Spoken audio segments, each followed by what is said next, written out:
Hey, can you hear me?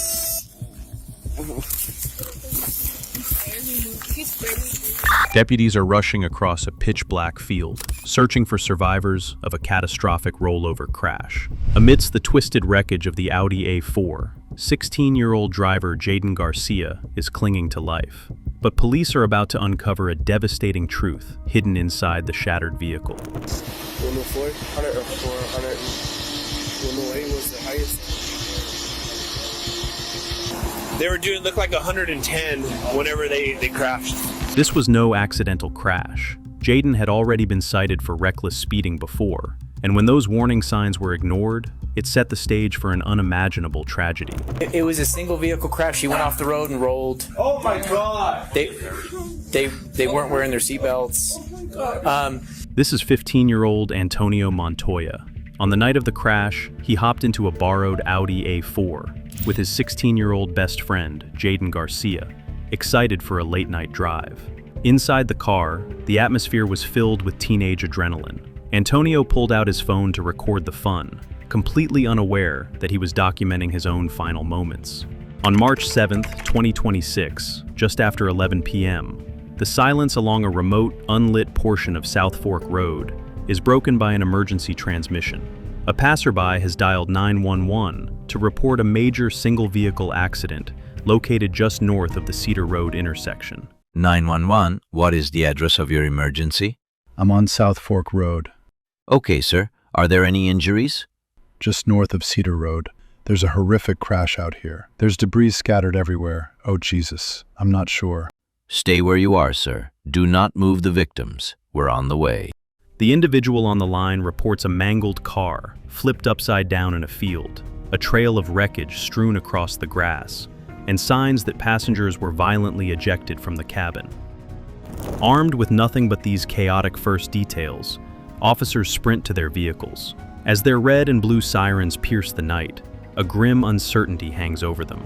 No one knows the headcount, nor if anyone managed to survive the impact. There's not responding. Where's the other one? She's one right there. And the other one's over there. Alright, there's two patients. That other one's not responding. Hey, can you hear me? Hey, can you hear me? Hey, can you hear me? He's barely breathing. Get him on his back. Yeah, CPR right now.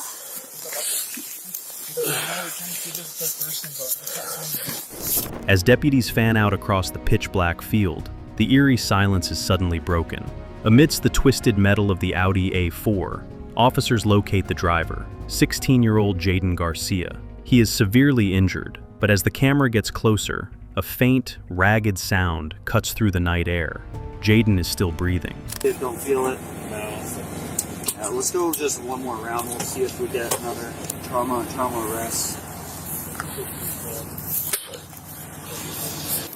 Can you guys hang out in your vehicle for now? Yeah. We'll come talk to you guys. I appreciate you guys being patient. It's going to take a little bit of time, okay? Yeah. You guys just hang tight, okay? Don't leave. Just get in your cars because it's cold. Yeah. Okay, we appreciate it. Thank you. No. No, stay out of the car. Hey, boss. Can you stay away from the car for me? Oh, yeah. I found a phone. Okay. Well, just because of the nature of the investigation, I'm going to ask everyone to clear the vehicle. You don't have to leave. Just stay away from the vehicle. Clear the scene for us. We're going to have to do a full investigation on it, so we're going to have to do a whole investigation on the car and everything like that. So Okay. just hang tight for a couple minutes. I'll try to get some information from you guys, and we'll go from there, okay? Obviously, there are open containers in the car. There what? There are open containers. I had them. They were all going around the car a little bit. I had everyone move. And why are they here? They were the first responder. They were the ones that called in and started CPR and everything. I haven't gotten their information yet. I was doing CPR on him. Inside the wreckage, police found another dark secret. Multiple open containers of alcohol scattered across the floor. And as the police secure the perimeter, a neighbor hands over a critical piece of evidence, a phone found on the grass. The teenagers were recording a video right before the crash, capturing the digital speedometer as it climbed into a fatal range. I found this phone. It has the. I guess they were recording.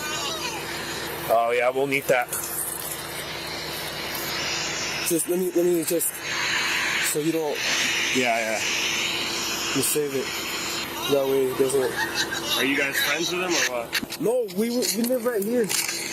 We were actually cleaning up because we had a party. Yeah, make sure that. We just saw them. Yeah, if you can keep this so we can see it. Yeah, it's safe. Can you play it again? Yeah. Oh, 104, 104, 100, 108 was the highest. Yeah, we're trying to. They were doing look like 110 whenever they crashed. The teenagers were not just speeding, they were chasing validation. Recording the speedometer is a toxic trend on social media, where high speed equals social status. The digital speedometer on the phone screen kept climbing, flashing 104, 108, and finally topping out at 110 miles per hour. On a dark, narrow road with sharp curves, the crash was no longer a matter of if, but when. Yeah, we think we already know who it is and everything like that. So we can go home. Yeah, let me get that stuff. If you guys want to bounce real quick, I mean, let me just ask. What was your guys' involvement? You guys just showed up?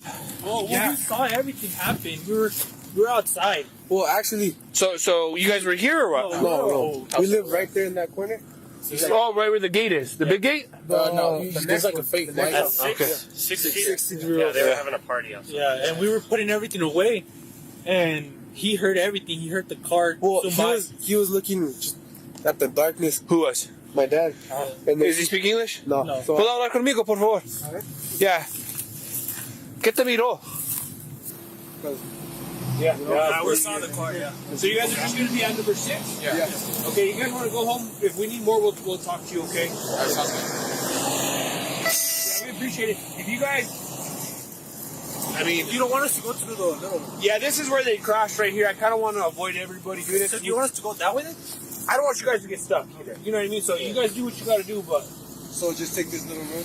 Yeah, if you guys can, because this is a flipping point right here. This is exactly where one of the times they flipped over. Oh. So, yeah, if you guys can just turn out that way. Yeah, maybe just shoot that way and then hit that little road. That way? He was the first one to get here. He's the one that saw everything, the one in the hat. Yeah, he's the one who speaks Spanish. Okay, I can go talk to him as well. Okay, if you guys want to go to the house, we'll probably come talk to you guys. It may be late, okay? Yeah, no. Did you get names or phone numbers or anything like that? You can get a phone number. Talk to you guys. It's gonna take a minute. Yeah. Yeah, so we have a team specifically for this stuff, so they'll probably come talk to you guys, okay? You can take his phone number. Yeah, because he's the one that lives there. Okay. And then whoever did CPR, I need to go talk to her and get her information. Okay, yeah, she's in the SUV over there in the front. She's gonna be at the house too. Yeah. Okay. So you guys are all from the same house? Yeah. Let me get a phone number for you real quick, man. Neighbors explained they were outside cleaning up after a party when they heard the roar of the car. We saw everything happen. He heard the car. He was looking just at the darkness. They heard the horrific crash and rushed to the scene to perform CPR on Antonio, but his injuries were too severe. He was pronounced dead at the scene. Garcia survived with serious injuries. So what? They were doing about off-road there. hitting about 110 when they hit that turn. You can see brief skid marks. Yep. Straight in line. So they slammed on the brakes. Slammed on the brakes right before they exited the road.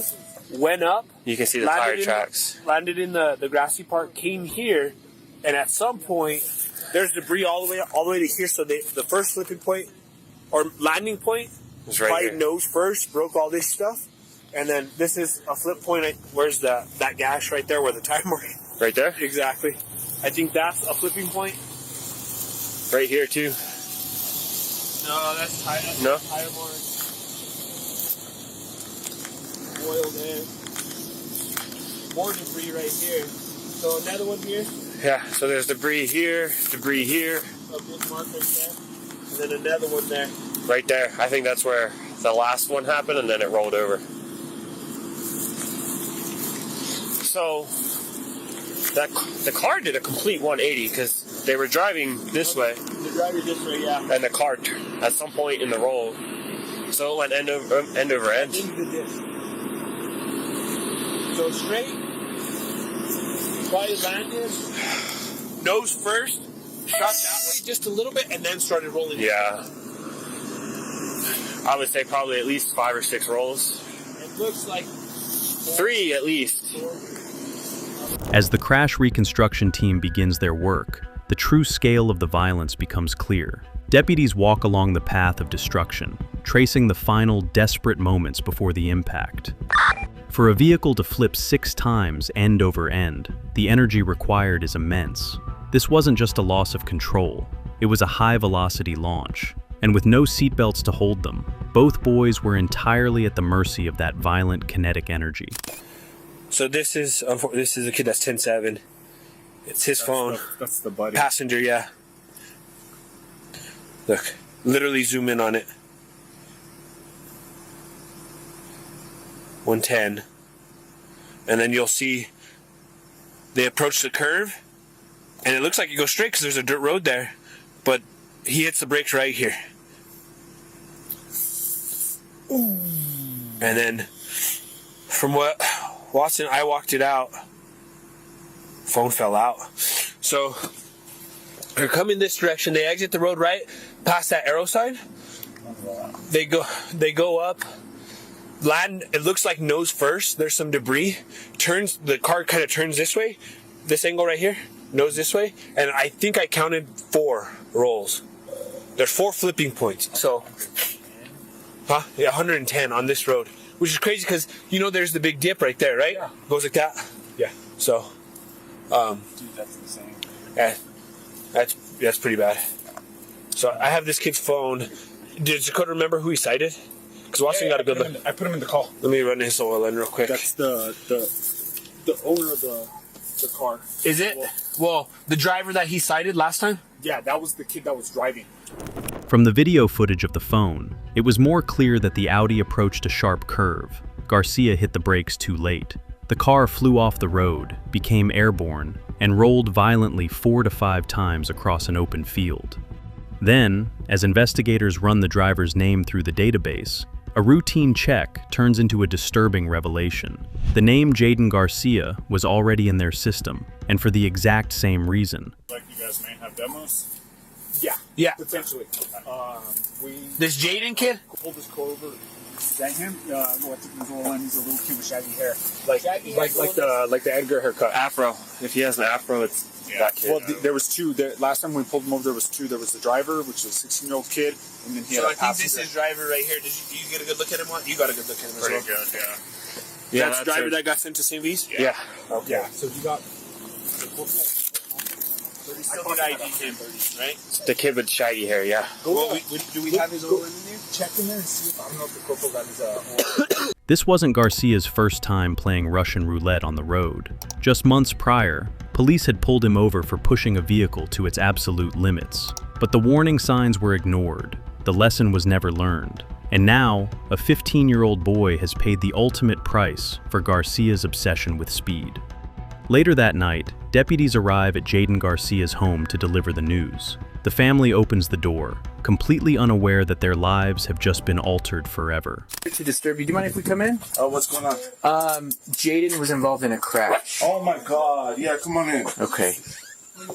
Your brother was in a car accident. He's at the hospital right now. He's at St. V's. Oh my God. I met you the last time, so I stopped him back in September. Okay. He was doing the same thing. I think he was going like 110. Oh my God. Crashed. The father stands frozen as the officer reveals that Jaden had already been caught driving at 110 miles per hour just months prior. But the revelation of Jaden's past reckless behavior was only the beginning. The situation escalates from a traffic investigation to a severe criminal matter. He hit the passenger in the car. We don't know his name.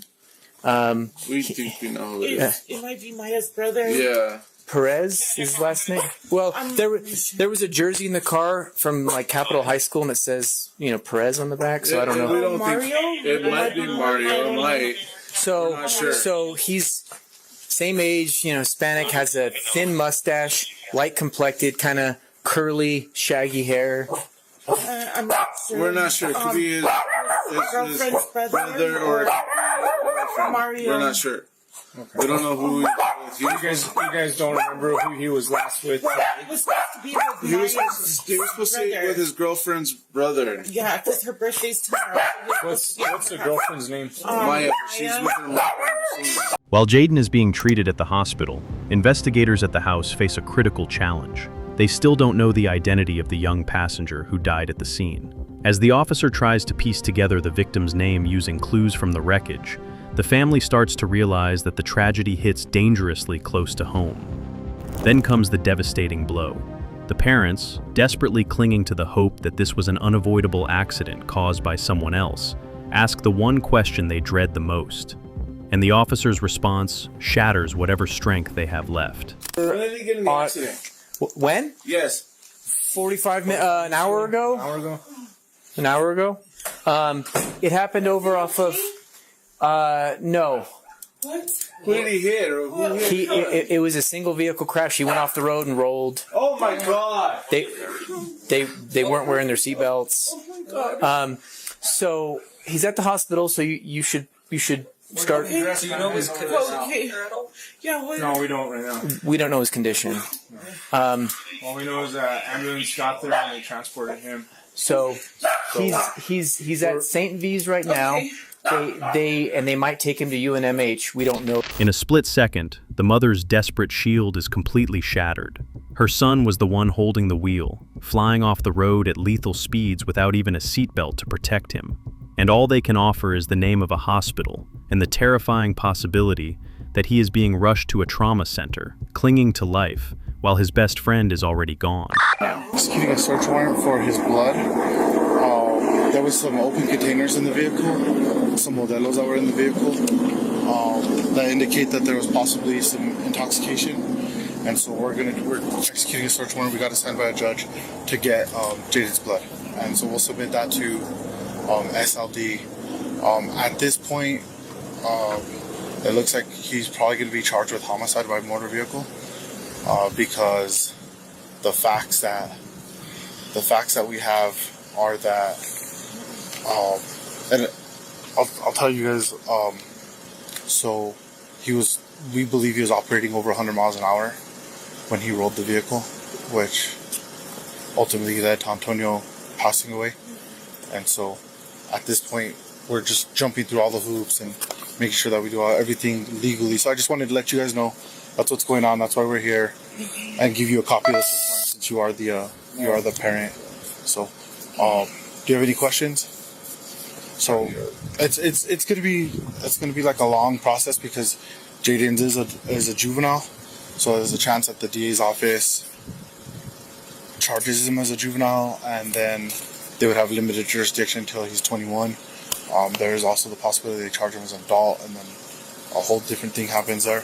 But as of right now, like I said, we applied for a search warrant, and a judge signed off that we have probable cause to believe that he's possibly impaired, or he was impaired at the time of the crash. So, do you guys have any questions for me?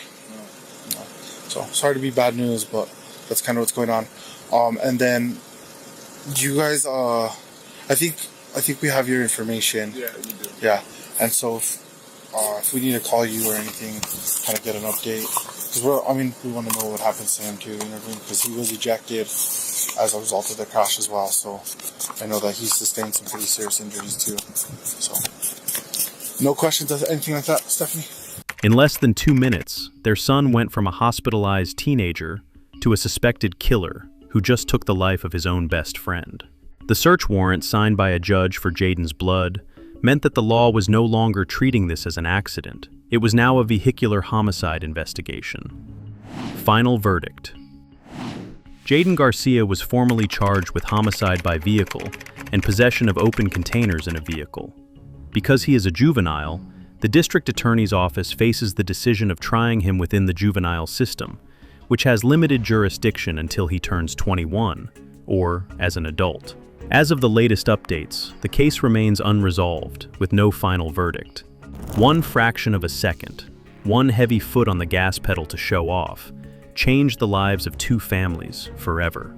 Antonio's family is left with an empty chair at the dinner table, while Garcia faces a lifetime of legal battles and unhealable guilt. Sometimes, the illusion of invincibility behind the wheel is the most dangerous presence in a teenager's life. What do you think about this case? Let us know in the comments below.